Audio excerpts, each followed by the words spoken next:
Consider the president's America First agenda, his confident pro-America rhetoric. It has been disparaged as darkly nationalistic and described using the pejorative alt-right label. In his recent speech in Poland, President Trump raised the achievements of the Polish people and proudly and unashamedly praised the West. If you missed that speech, I commend it to you. It was magnificent. Those who comment on national security policy quickly condemned his speech as having fascist undertones and that it was worrisome, nationalistic.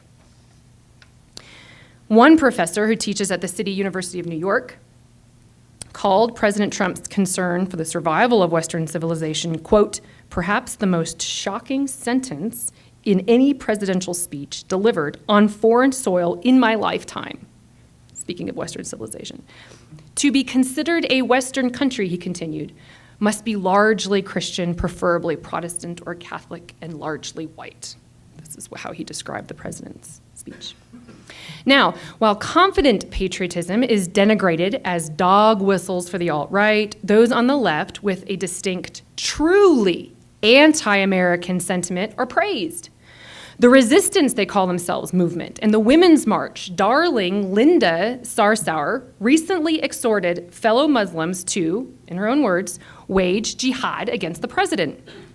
She also said, quote, our number one and top priority is to protect and defend our community.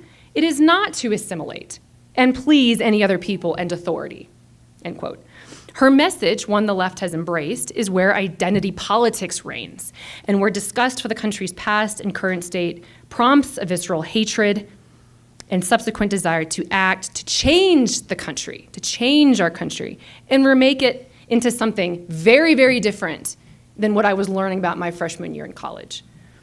The survival of the American Republic, Alexander Hamilton asserted, depends upon, quote, the preservation of a national spirit and a national character.